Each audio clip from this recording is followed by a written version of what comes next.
reports that Arsenal, of course, and Chelsea are ready to go after Lavia, especially Chelsea with the situation with Caicedo dragging on. Are you a little bit worried about Arsenal or Chelsea coming in for him and taking him away? I know that it looks like he's closest to you, but what's your thoughts on that, bro? This is why I love my football club. Terry, I would just say this. If next Friday Lavia is a Liverpool player, every single fucking word I've said about this whole pull and project thing comes to true. Like, it just becomes reality next week if the guy's a Liverpool player, honestly, because it's just like, I can actually say one phone call from Jurgen Klopp and he'd be like, yeah, because even Terry would go like, yo, that's Jurgen Klopp. Like, he's actually won a couple of things. Here's the thing, according to the reports I've read, is like he has a smart entourage about him. The sport project is fundamental, etc., etc., etc. And by the way, even when yesterday when we were on the on the terrace and we were talking about this, and we kind of spoke about the Ben Jacobs tweet, even he said a move to Liverpool still remains likely. He even said the player's head is at Liverpool, and I think this is the reality for me. Lavia wants Liverpool Football Club. And I'll just say it as it is. I'm going to make a statement that might be a bit harsh, but it's the reality. If Romeo Lavia chooses Chelsea over Liverpool Football Club, then I don't want him anyway. Because that shows me that he lacks intelligence. Because there's absolutely, other than Chelsea existing in the city of London, there is absolutely zero reason for him to pick Chelsea over Liverpool. There's just zero reason. Currently, the Arsenal thing, at least some people might try debate it because of this year. I know for a fact I've got the better manager. I know for a fact I've got the better players. I know for a fact I've got the more recent success. So it's just with this whole Chelsea thing, I'm not worried. I'm not worried. Like yesterday I wasn't worried. Today I won't be worried. Tomorrow I won't be worried. And if the guy chooses Chelsea over Liverpool, hey, he lacks intelligence. So that's a player I want to keep away from my club. I think Lavia ends up at Liverpool Football Club. I think he's going to be our player. And I think he's a player that we definitely need. I was looking at some statistics yesterday, and I actually used what you said, not the statistics when we were linked with them, statistics from before. I look at, don't you realize that we knocked down our stadium for Arteta? The thing is with Lavia, I think one of the main attributes is he's very tenacious. The duels won, that type of stuff is something that we need. We need that tenacity. We need that, that little bit like that pit bull like player that's just gonna like tackle everyone. I love like bastards, I love someone who's just gonna tackle the fuck out of players, just kind of get in there, get stuck in. I love that shit. And I think that's exactly what we're missing right now. And yesterday, the point I was trying to make is I feel like people kind of misunderstood me. Look, City's midfield is a lot better than ours because of them individually and their balance. I'm looking at us not because Szoboszlai, McAllister, and Lavia are so unbelievable individually. I'm saying as a balance. You've got your DM, you've got your guy who can keep the ball, who can keep the play ticking, and you've got the guy who's going to do it in the final third. It's a balanced three. Everyone has a specific role. Everyone can do a specific thing. Everyone can even interchange a little bit if need be. If need be, Szoboszlai can do what McAllister does, and McAllister do what Szoboszlai does, vice versa. So it's a very balanced midfield, and that's what we've been missing.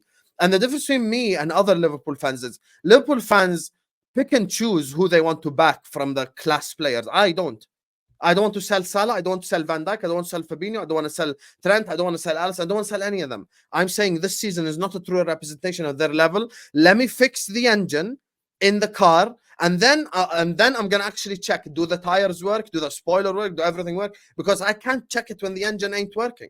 So because the engine now is getting fixed, we'll see. If Salah scores 25 Premier League goals next season, for example, and we win the league, we go like, okay, Salah is still Mo Salah, But if he scores 10 goals and we finish fourth, I'm like, okay, you know what? Maybe it should be time to sell. But I'm not going to make that judgment now. So, yeah. Big up Lavia, though. Make sure you make the right decision. Make sure you make the right decision, Romeo. I'm watching you closely. This year from LJ Brown says, so Sam, I heard Lavia is not coming because he saw your stream and wants another big cherry haircut. I didn't make any bets about haircuts.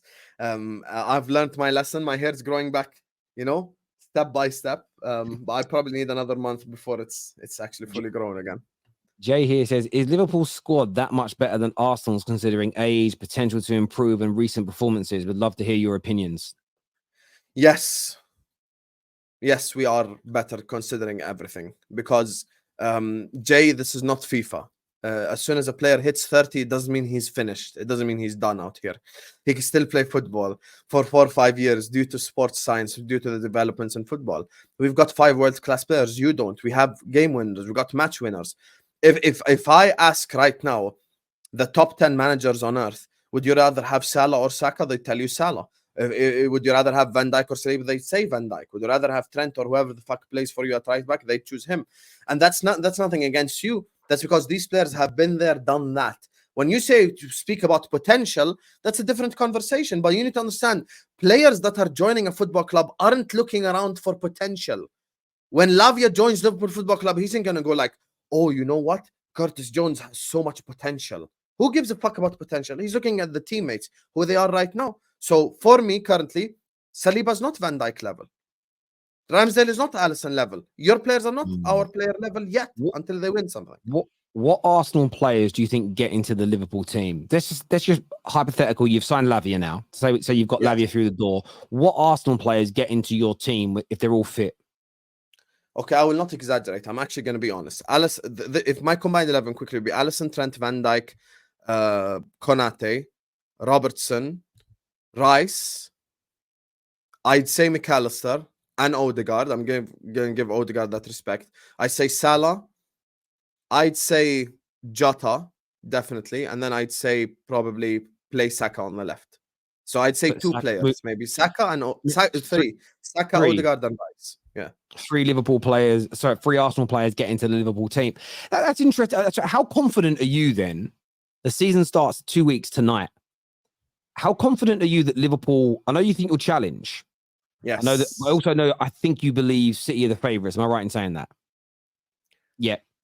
You think City are the favourites right now? Or do you because I want to ask you, do you think you're going to, because a lot of Arsenal fans are coming for you, do you think you're going to finish above Arsenal? Because the question was, is your squad better? If they finish ahead of you 2 seasons running, then I think you're moving into a realm where you're thinking, well, I think the squad is now better, because 2 seasons running is 70 plus games of work, nearly 80 games. That's a long period of time. So are you confident that you will finish back and above Arsenal this season? It depends what we do remaining this summer transfer window, because we just need a centre back. Our problem is we've got injury-prone centre backs, and me and you have had this conversation before. This is not a new thing regarding today. I've told you we've got 4 centre backs who are ready to get injured at any point in time. I think in midfield, look, would I want another midfielder? Absolutely. I think here's the thing. I currently think we need 1 midfielder, 1 centre back. Okay. But if we don't sign another midfielder, I'm not gonna throw my toys at the pram. I'm like, you know what? I'm okay with the midfield depth we have.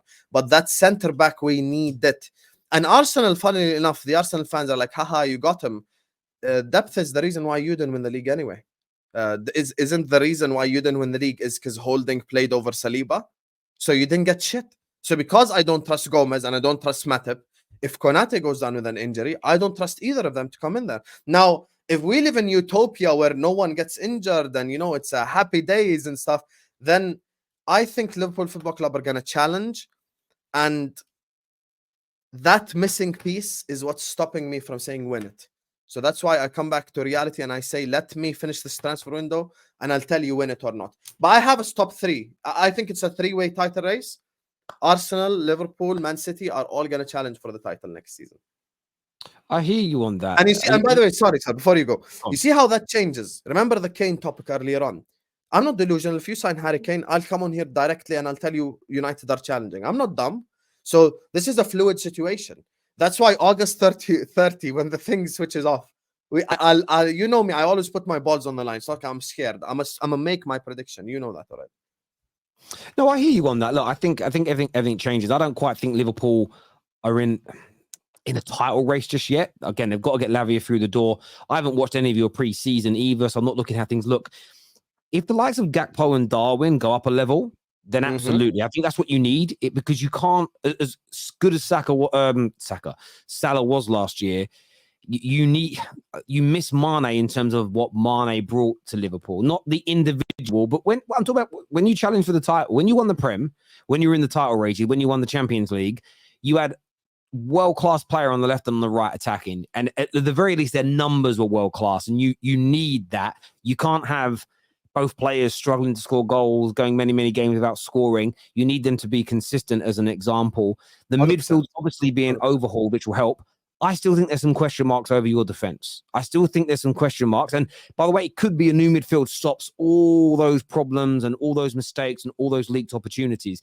And if I see this, it's kind of hard because when you do your first predictions, you do them. I actually think we should change when we do predictions, and it should come at the end of the transfer window. Also, when we've seen 2 or 3 games, because you might see Liverpool first 2 or 3 games and they're still conceding all those chances in games. Then if you're conceding chances like you were last year, I'd say top 4 race. yeah. You're in the top 4 race. You're not in a title race because you just can't do that. Arsenal in the first 2/3 of the season and City in the second 2/3 of the season, it was so hard to create opportunities against them. And that's why they were the 2 teams that were there. Both Man United and Liverpool were far too easy at times to break, not even always score against, but break down and create opportunities against. So, like, I've got question marks over Liverpool and Man United as to whether or not they can surpass Arsenal and City this season. But I can't, my mind can't change until either top signings are made or I see them play football matches and go, they've improved on that. So it's a real, with Man United. And even your own opinion on your own football club could change, because if you, like, if currently, as things stand, if you just sign Hoyland and you go like, okay, we're done for the window, Terry is not going to be the same if you sign Kane. Like, I can't expect you to have the same. Of course, it's going to change 100%. I would change, even though I hate Man United. And it's the same for me. People haven't got me with that point, because my thing is, if we sign a center back tomorrow, we go sign Inacio, and let's say we go get a Kone. Okay, now I'm fully covered everywhere. And I play Europa League, which means I'm not going to play any of my starters in Europa League, which gives me extra rest. So I'm like, okay, now I can sit up here and I can say, I'm guaranteeing a challenge. I'm guaranteeing we take City all the way, we take Arsenal all the way, whatever.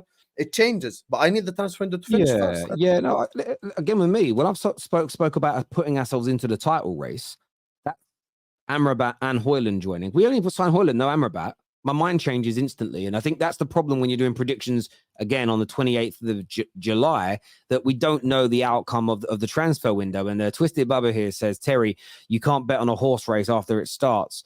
No, you can't. But we're not talking about horse racing and putting bets on. We're talking about who we think is going to win the Premier League.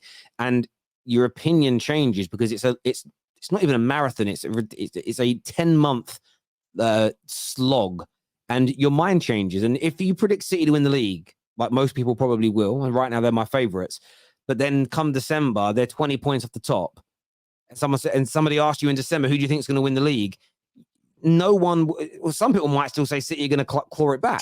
But most people would change their minds and say, whoever is top, they go, I think Arsenal, I think Liverpool, I think United. So your mind will change. You know, again, we're not putting bets on. If you're watching a horse race, you bet on number 1, but he's last with, 20 meters to go, and somebody says, who do you think is going to win now? You're not going to say the same horse, are you? Because he's at the back. So, yeah. And the difference is you know everything about the horse before the race starts. We don't know everything about our horses because our horses are still changing as we speak. Yeah, so and when you put bets on horses, you look at their recent form, so their actual runs, not what they've done in training. So it is different because football teams change because it isn't the same person. No football team generally is the same the following year because you add 3 or 4 new players. The horse is the horse is the horse. The same as a sprinter. Like, it's different when you're predicting the outcome of a boxing fight because you know what that fighter is. But yeah, you definitely can change your mind in football.